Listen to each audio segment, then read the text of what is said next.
Going from zero all the way to $100,000 a year in dividend income. How do you do it? How much do we need to invest? That's what we're going to talk about in today's video. My name is Mike the CPA. I hope you're having a beautiful day wherever you're at out there. My wife happened to step out of the house, so you know what they say, when the cat's away, the mouse will play on YouTube. I got my drink handy. Make sure you have your drink in hand. Got my Mike's Hard Lemonade. Thank you to my friend Sarah for this. Let's talk about dividend investing. Cheers, everybody. All right, so what I hope to accomplish with you guys is give you a way to approach this question for yourself. If you're looking to make $100,000 in dividends someday, I think you're gonna have a pretty good idea when you walk away from this video of how much you personally might need to invest. That answer, by the way, of how much do I need to invest, it's gonna be different for every single person watching this. And so that is why I'm gonna give you an easy method you can use to calculate it. Let's talk about some of the variables first, because that's where this all begins. First of all, we know that the earlier you start investing, the better off you're going to be. And that's why I stress how important it is to start investing for retirement as early as possible.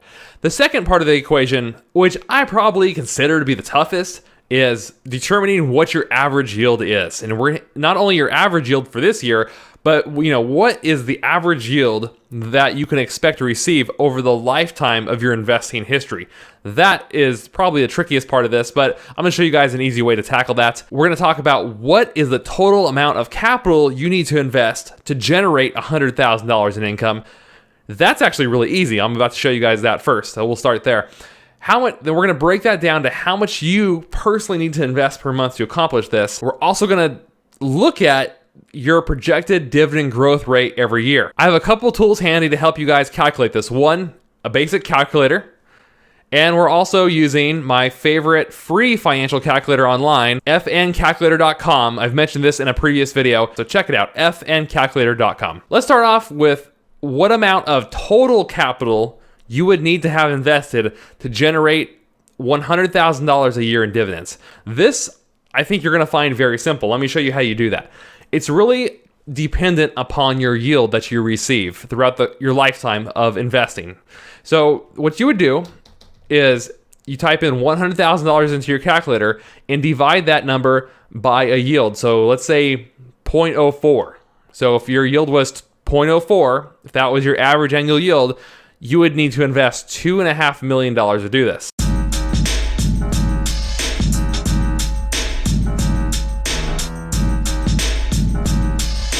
But if your yield was higher, if you, throughout the course of your investing career, you had a higher yield, let's say 5% or 5.5%, then now you're under $2 million. So you're at 1.8.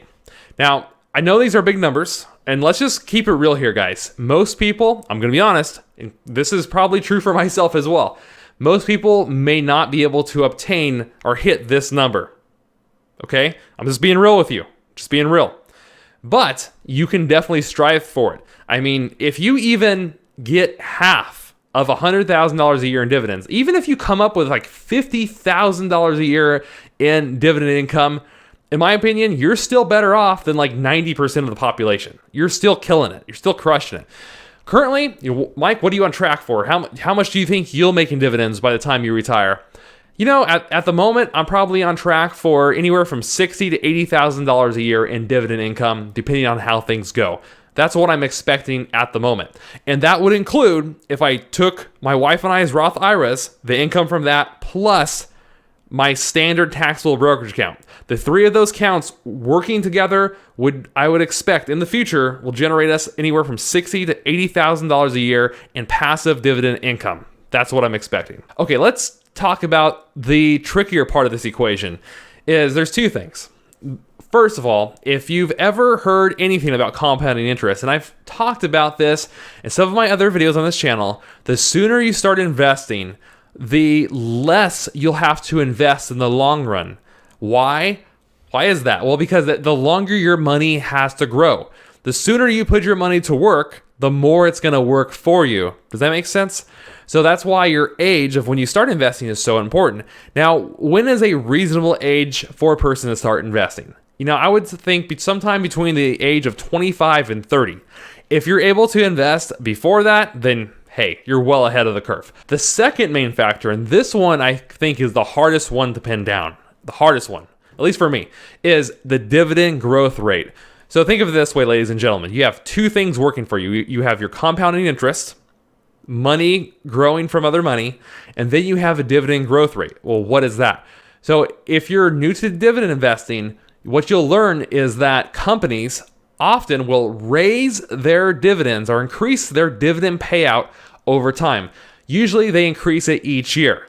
Is that guaranteed? Absolutely not. It's not. But in general, if the economy is doing well, the company's doing well, they're likely to raise their dividend payout every year. So for example, let's say in the first year, their payout is $1.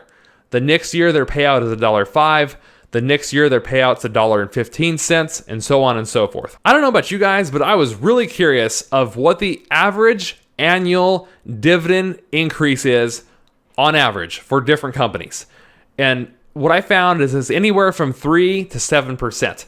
But according to this article on Seeking Alpha, this is one of my favorite investing websites. This and Investopedia are probably my two favorite websites to learn about investing.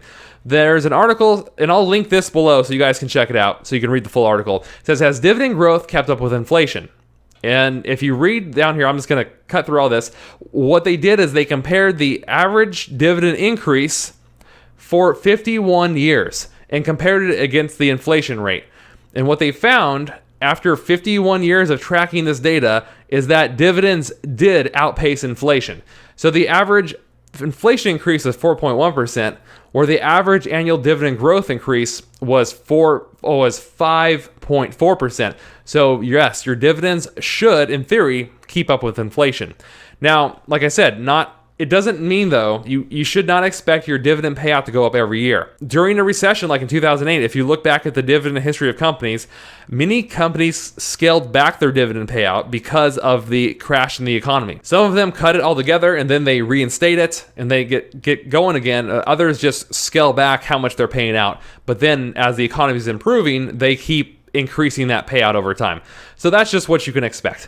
So to help us calculate this, or to help me, let me just explain. This is the way I look at it. You can, if you have different opinions, different ideas, please share them below. I'm always open to learning from you guys or hearing what your thoughts are on this kind of stuff. From what I've learned about dividend investing, the higher end range of dividend growth payouts is about 7%.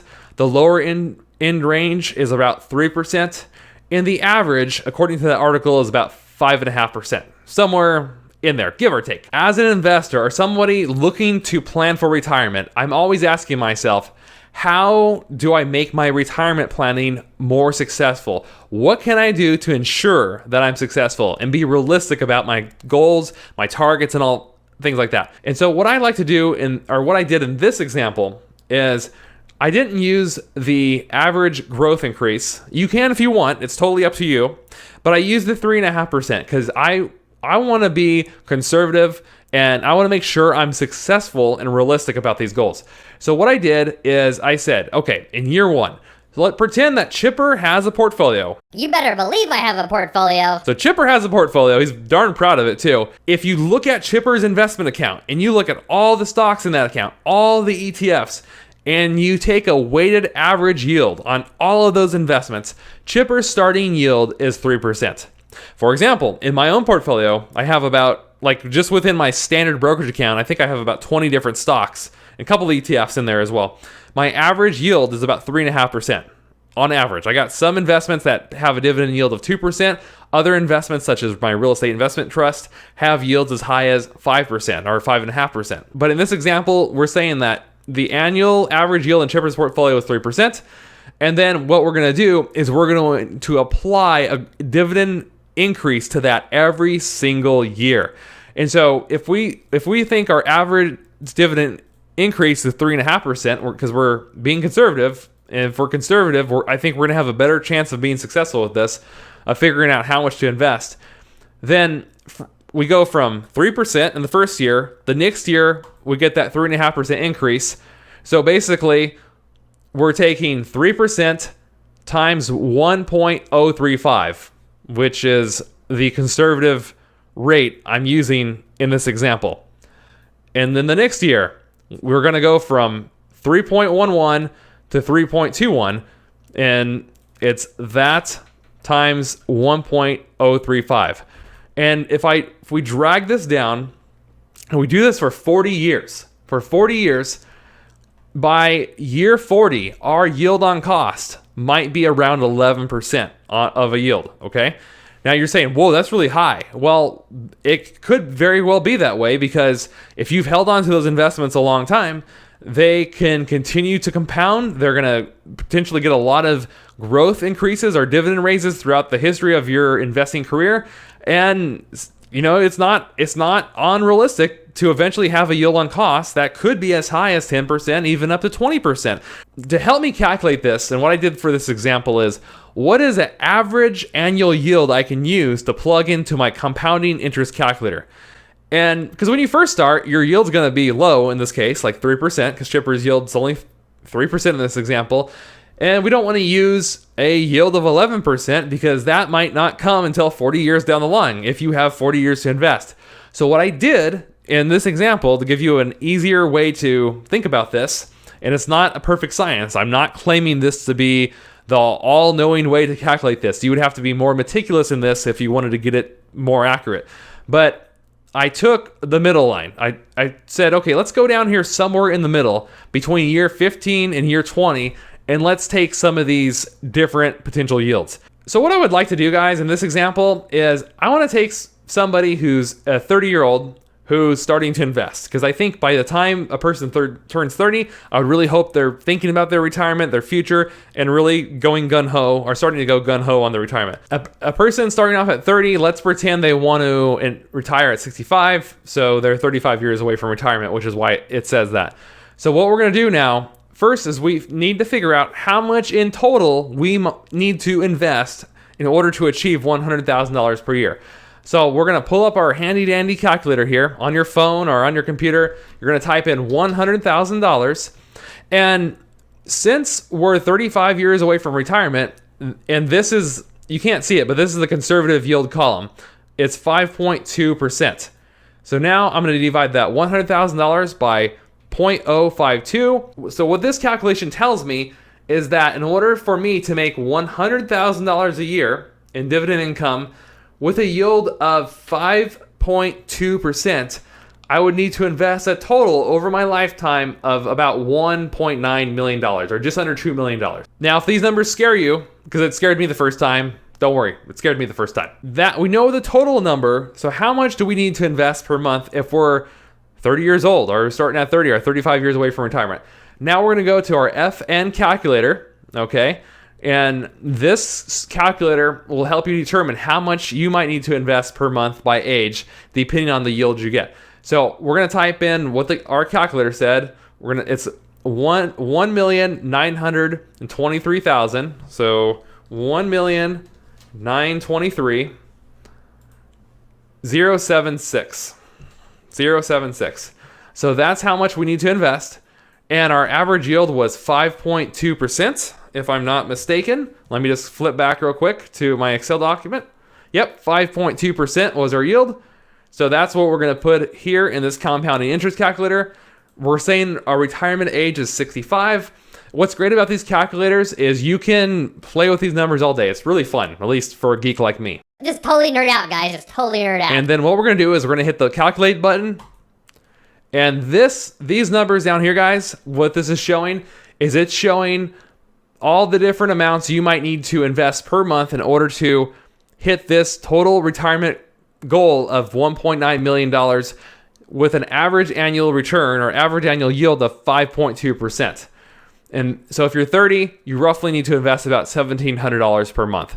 As you can see, the further you wait to invest, the larger these numbers get, and it gets almost impossible, which is why don't beat yourself up if you don't feel you can hit this goal. I mean, I don't know if I can hit this goal, but like I said, even if you can just have $20,000 in dividend income someday or $50,000 in dividend income, it's still going to totally change your life, and you're going to be better off in retirement I promise you, more than 90% of the population. If you do this now, if you take control of your retirement planning and start investing for dividends like this, you could really change your life and have something that also to pass on to the next generation when you pass away. Like I said, guys, this is not a perfect science by any means. If you wanted to get even more meticulous, you would have to carefully analyze each year and work and do the calculation on each year over a longer time span to get more precise on the average yield, or each yield as it grows.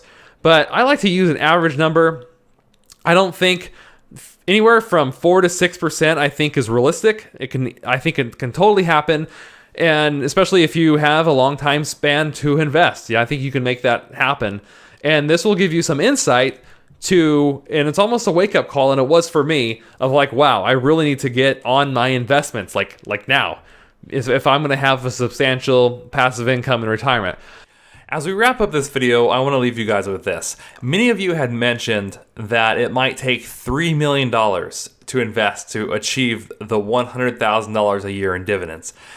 And realistically, that might be the case if a person only has 1 year to invest before retiring. But that is not the case if a person's able to start investing earlier on in life, if they have a longer time horizon. If let's say they start investing at 25 or 30 years old, then their money has much more time to grow, as we mentioned, with compounding interest, and also the companies over that time horizon are likely to increase their dividend payouts. So what you find is it takes far less than $3 million to achieve that goal. That is the video for today, guys. I hope you liked it. If you did, make sure you drop a like, leave a comment down below, because I love reading all of your comments, and I try to respond to as many people as possible.